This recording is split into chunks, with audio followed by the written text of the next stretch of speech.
guys, welcome back. In this video I wanted to give you an update on the layout. It's been about 6 months since I did an actual layout update, so I wanted to go through and show you what's changed and some of the progress I've made on a few things, both with the layout itself and some of the things around the layout. Show you some of the new scenes that I've put in and talk about where they're going in the future.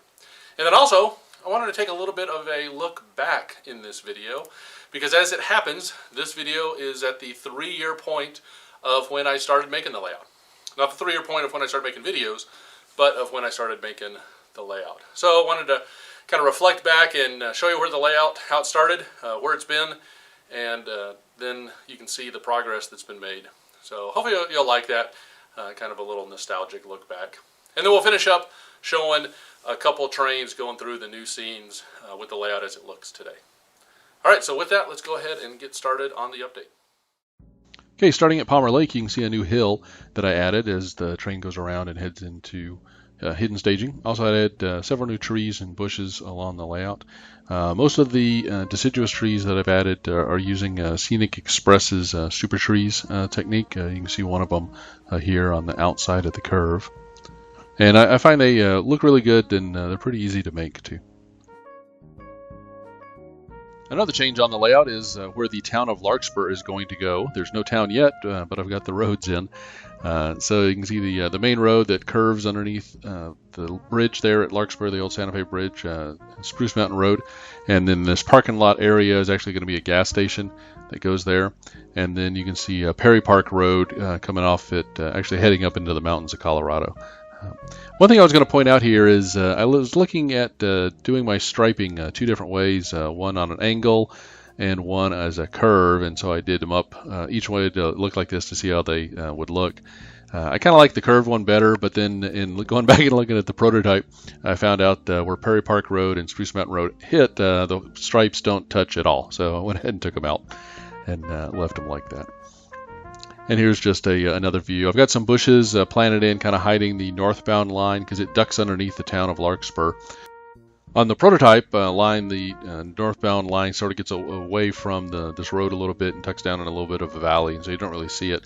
And so I was okay with actually hiding it underneath the town of Larkspur on my layout, just kind of getting it out of the way. And so you can see this is the area where there'll be a few small buildings and stuff. It's a pretty small town. And then you can see just some generic hills that I've put in. A few of these were put in quite a while ago with some shaper sheet, and then the ones in the back were done with my new batting technique of mountains that I did a video on. And then you can see some of the trees that I've put in the pack, a couple different types of trees in there. And so here's just a little bit of a different view of the same scene, showing you a little better close-up of the trees. So still lots of work needs to be done in here. Certainly there's no ballast on the tracks, and lots of bushes and trees and things that are going to be put in over the next year or so. One of the other big changes to the layout is I actually added some floodlights to it to brighten it up some. Added 4 of these 50-watt LED floodlights. They're really bright. They give a real nice white light to it, and the combination of those plus some of the incandescence and fluorescence I have around give a good color mixture between the two. You can see in here, pretty easy to mount, and so both the tilt and angle of them can both be adjusted.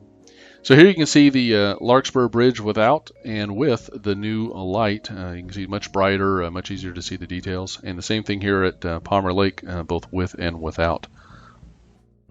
So moving right along, like I said, this is the 3-year anniversary of the layout, so let's take a trip down memory lane and jump back to 2012, and I'll show you how the layout began and walk you through some of the almost finished scenes of how they started out and how they progressed along the way till today.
Okay, now that you've seen how the layout got to where it is today, let's go ahead and look at a couple trains running through the layout as it exists in November 2015.